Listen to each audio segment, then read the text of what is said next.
नमस्कार, good evening बच्चों। आपके अपने चैनल डिलाइट क्लासेस में आप लोगों का बहुत बहुत स्वागत है। बच्चों, आज का जो टॉपिक है एमसीक्यू है, यानी मल्टीपल चॉइस क्वेश्चन, और बहुत ही बेहतरीन है, जो कि कई बार प्रश्न पूछे जाते हैं प्रतियोगी परीक्षाओं में, और क्लास 10th तो हमको लगता है कई बार पूछे गए हैं। बहुत ध्यान से देखिएगा बच्चों। आइए चलते देखते हैं। किस घटना में आपतन कोण और परावर्तन कोण हमेशा बराबर होता है? आप लोगों बच्चों, यदि आप वीडियो बहुत अच्छे तरीके से देखे होंगे तो आप बता सकते हैं किस घटना में आपतन कोण परावर्तन कोण हमेशा बराबर होते हैं। प्रकाश के परावर्तन में, प्रकाश के अपवर्तन में, प्रकाश के प्रकीर्णन में, प्रकाश का विवर्तन में। बच्चों, किसमें होता है? प्रकाश का बच्चों परावर्तन में। किसमें होता है? प्रकाश के परावर्तन में। ठीक है बच्चों, आपको बताया गया था ये आपका सतह है बच्चों, और आपतित किरणें आती हैं और उसी माध्यम में वापस लौट जाती है, और एक बच्चों अभिलंब होता है, और ये आपतन कोण होता है, और ये आपका बच्चों परावर्तन कोण होता है। ये दोनों कोण आपस में क्या होते हैं बच्चों? बराबर होते हैं। क्या होते हैं? बराबर होते हैं। यदि ये 30 डिग्री होगा तो ये भी आपका 30 डिग्री होगा। ठीक है बच्चों, आगे की तरफ हम चलते हैं बच्चों। अगला क्वेश्चन ले लेते हैं। बेहतरीन प्रश्न है। प्रकाश की चाल निर्वात में होती है बच्चों, एकदम याद रखिएगा। क्या होता है बताइए, जरा जरा कमेंट में बताइएगा आप लोग। 3 इंटू 10 मीटर पर सेकेंड, 3 इंटू 10 मीटर प्रति सेकेंड, 3 इंटू 10 मीटर प्रति सेकेंड, और 3 इंटू 10 किलोमीटर प्रति सेकेंड। क्या होता है बच्चों?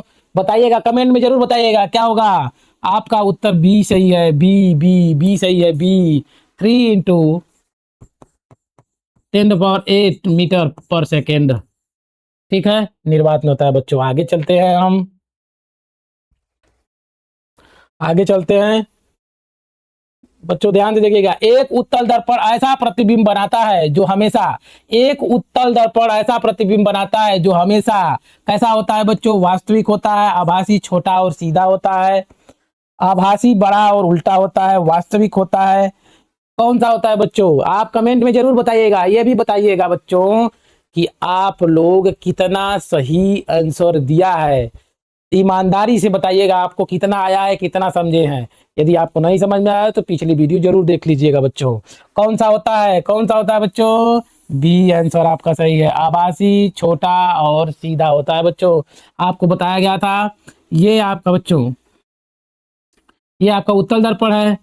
ये आपका कलाई कर देते हैं बच्चों, और यहाँ पे बच्चों जो भी प्रतिबिंब बनता है बच्चों, ये दर्पण के पीछे बनता है। ठीक है बच्चों, यदि दर्पण के पीछे बन रहा है बच्चों तो वो आभासी होगा, और उत्तल दर्पण में बच्चों हमेशा आभासी प्रतिबिंब बनता है। आभासी बनेगा, छोटा बनेगा और सीधा बनेगा बच्चों।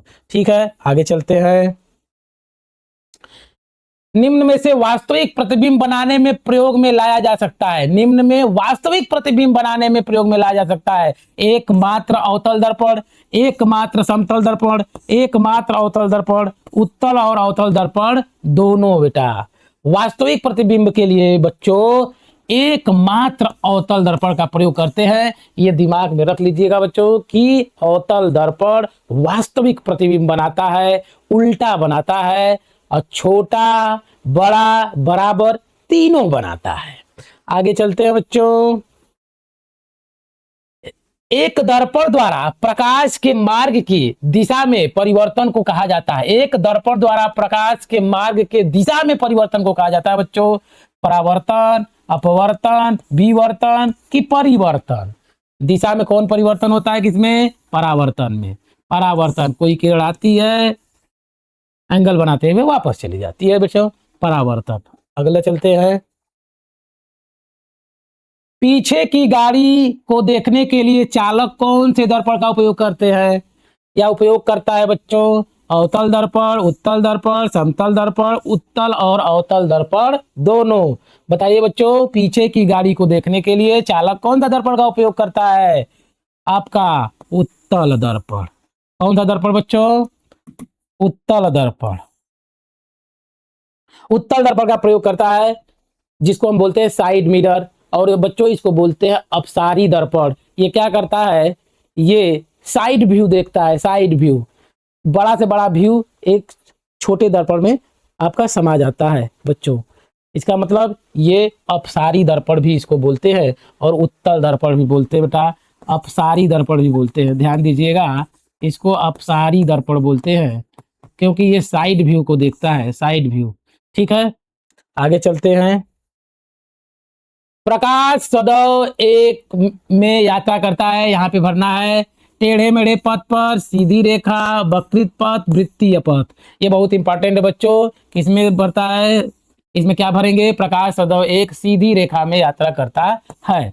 लेकिन प्रश्न ये उठता है बच्चों कि प्रकाश सीधी रेखा में ही क्यों चलता है और सीधी रेखा में ही क्यों प्रतीत होता है, लेकिन प्रकाश तो तरंग के रूप में चलता है, तो सीधी रेखा में कैसे चलता है, तरंग तो टेढ़ी मेढ़ी चलती है। तो एक इंपॉर्टेंट चीज मैं बता देता हूँ बच्चों, प्रकाश जब चलता है बच्चों तो ऐसे चलता है, तरंग के रूप में चलता है, आपको पता है तरंग के रूप में चलता है। लेकिन बच्चों इतनी गति में चलता है कि ये जो आपका तरंग दैर्ध्य है ना बेटा, ये तरंग दैर्ध्य, इसको लैम्डा से प्रदर्शित करते हैं, तरंग दैर्ध्य ना इतना छोटा होता है कि पता नहीं चलता है, दूर से देखने में एकदम सीधी लाइन दिखती है बच्चों। इसलिए प्रकाश एक सीधी रेखा में चलता है बच्चों। ऐसा अगर पूछा जाए कि यदि प्रकाश तरंग के रूप में चलती है तो सीधी रेखा में कैसे चलती है, तरंग तो टेढ़ा मेढ़ा चलता है, लेकिन उसका तरंग दैर्ध्य इतना छोटा होता है कि पता नहीं चल पाता है कि वो तरंग के रूप में चलती है, लाइन सीधी दिखती है बच्चों। ठीक है बच्चों, सीधी रेखा में चलता है, कैसा चलता है, सीधी रेखा में चलता है बच्चों। आगे चलते हैं। सूर्य के प्रकाश में रंगों की संख्या होती है बच्चों, एकदम बढ़िया प्रश्न। सूर्य के प्रकाश में रंगों की संख्या कितनी होती है बच्चों, 3 होती है, 5 होती है, 6 होती है कि 7 होती है, 7 होती है। उत्तर डी सही है आपका, 7। कितना होता है बच्चों, 7 होता है। आगे चलते हैं, बहुत ही इंपॉर्टेंट प्रश्न है आपका, प्रकाश तरंग सिद्धांत किसने दिया था। मैं वीडियो में सारे सिद्धांतों के प्रतिपादन करने वाले वैज्ञानिकों के नाम बताए थे बच्चों, आप वीडियो में जाके देखेंगे तो आप समझ जाएंगे। पहला न्यूटन, हाइगेंस, मैक्स प्लांक या फैराडे। किसने किया था बच्चों, हाइगेंस ने किया था। किसने किया था, हाइगेंस ने। ध्यान देंगे कितनी बार प्रश्न ये पूछा गया है, बोर्ड में कई बार परीक्षाओं में पूछा गया है, हाइगेंस याद कर लेंगे। हमें हरी घास का रंग हरा दिखाई देता है क्यों हमें दिखाई देता है हरे घास का रंग हरा क्यों दिखाई देता है बच्चों, क्यों, यह पहला है, यह हरे रंग के प्रकाश को हमारी आंखों पर परावर्तित करती है, या यह हरे रंग के प्रकाश को अवशोषित करती है, या हरे रंग के प्रकाश को अवशोषित करती है, या हरे रंग के अतिरिक्त सभी रंगों के प्रकाश को परावर्तित करती है, उपरोक्त में से कोई नहीं। क्या करती है बच्चों, यह हरे रंग के प्रकाश को हमारी आंखों पर परावर्तित करती है। क्या करती है, हमारे आंखों पर परावर्तित करती है बच्चों। जो जिस वस्तु का प्रकाश का परावर्तन हमारे आंखों पर होगा वही चीज हमें दिखाई देती है बच्चों, वही चीज हमें दिखाई देती है। हरा होगा तो हरे रंग का परावर्तन होगा हमारी आंखों पर। ठीक है बच्चों, ये ध्यान दीजिएगा। तो पहला ऑप्शन इज द करेक्ट, यह हरे रंग के प्रकाश को हमारी आंखों पर परावर्तित करती है प्रकाश। ठीक है बच्चों, आगे चलते हैं। प्रकाश विकिरणों की प्रकृति होती है तरंग के समान, कण के समान, तरंग एवं कण दोनों के समान, तरंग एवं कण किसी के समान नहीं। कौन सा ऑप्शन सही है बच्चों, ये दोनों होता है बच्चों। बताया गया है तरंग एवं कण दोनों के समान होती है प्रकाश विकिरणों की प्रकृति। ये ऑप्शन आपका सही है, C option is the correct. प्रकाश सीधी रेखा में चलता प्रतीत होता है क्योंकि, बहुत ही इंपॉर्टेंट चीज है जो मैंने बताया है, यह छोटे कणों से बना होता है, प्रकाश का वेग बहुत अधिक होता है, प्रकाश का तरंग बहुत छोटा होता है, प्रकाश अपने चारों ओर से परावर्तित होता है बच्चों। इसमें कौन सा सही है, मैंने बताया था प्रकाश का तरंग दैर्ध्य बहुत छोटा होता है, C option is the correct. आगे चलते हैं बेटा, प्रकाश का वेग अधिकतम होता है, सही इंपॉर्टेंट प्रश्न है, हीरे में, पानी में, निर्वात में, हाइड्रोजन में बच्चों। कमेंट करके जरूर बताइएगा किसमें होता है बच्चों, किसमें होता है, निर्वात में, C option is the correct. अलग अलग चाल आपको बताया गया है, ये आप जब वीडियो देखेंगे तो उसमें बताया गया है। प्रकाश है द्रव्यमानहीन, अनुदैर्घ्य तरंग, एक विद्युत चुंबकीय तरंग, उपरोक्त सभी। प्रकाश बच्चों एक विद्युत चुंबकीय तरंग होती है, इसमें विद्युत क्षेत्र और चुंबकीय क्षेत्र दोनों होता है और ये तरंग के रूप में चलती है। और विद्युत और चुंबकीय क्षेत्र ये लंबवत चलते हैं, ये दोनों लंबवत आगे बढ़ते हैं, ये वेव में आगे लंबवत बढ़ते हैं बच्चों। विद्युत चुंबकीय क्षेत्र दोनों लंबवत में आगे बढ़ते हैं बच्चों, ऐसे ये आपका ऐसे तरंग के रूप में चलते हैं, ठीक है बच्चों। ये आपका ऐसे ऐसे ऐसे ये आपका बच्चों, ये आपका विद्युत चुंबकीय तरंगे होती हैं। और ये चुंबकीय क्षेत्र बच्चों, चुंबकीय क्षेत्र और विद्युत क्षेत्र जो लंबवत के रूप में आगे बढ़ती है, इसे हम विद्युत चुंबकीय तरंग कहते हैं, ठीक है बच्चों। और ये प्रकाश होता है, ये प्रकाश ही होता है विद्युत चुंबकीय तरंगे, इसको प्रकाश ही बोलते हैं, ठीक है बच्चों। आगे चलते हैं। किस दर्पण में प्रतिबिंब वस्तु के बराबर और सीधा बनता है? एकदम इंपॉर्टेंट प्रश्न है। किस दर्पण में प्रतिबिंब वस्तु के बराबर और सीधा बनता है? एकदम आसान प्रश्न है। उत्तल दर्पण में, समतल दर्पण में, अवतल दर्पण में, उपरोक्त किसी में नहीं। किसमें बनता है बराबर और सीधा बच्चों? आपका समतल दर्पण, समतल दर्पण में बराबर और सीधा बनता है। आगे चलते हैं बच्चों। सदैव आभासी प्रतिबिंब किस दर्पण में बनता है? आभासी प्रतिबिंब किस दर्पण बनता है? उत्तल दर्पण, अवतल दर्पण, समतल दर्पण, या उत्तल दर्पण और समतल दर्पण दोनों में? किसमें बनता है बच्चों? उत्तल दर्पण और समतल दर्पण दोनों में बनता है। आभासी बहुत ही इंपॉर्टेंट प्रश्न है बच्चों, ध्यान दीजिएगा। उत्तल दर्पण और समतल दर्पण दोनों में बनता है। आगे चलते हैं। वक्रता त्रिज्या r बराबर, तो ये फार्मूला होता है, वक्रता त्रिज्या r बराबर कितना होता है बच्चों? 2f, 3f, 4f या f/2? कौन सा होता है? 2f। r बराबर आपका 2f होता है बच्चों, ध्यान दीजिएगा। f = r/2, ठीक है बच्चों। आगे चलते हैं। वस्तु की दूरी हमेशा होती है, सबसे इंपॉर्टेंट प्रश्न है बच्चों। वस्तु की दूरी u जो होती है हमेशा होती है बच्चों, सीधा, उल्टा, ऋणात्मक, धनात्मक। बच्चों आप ध्यान से देखिएगा, u हमेशा, कोई भी दर्पण हो, u हमेशा निगेटिव होता है, यानी ऋणात्मक होता है। C option is the correct. आगे चलते हैं।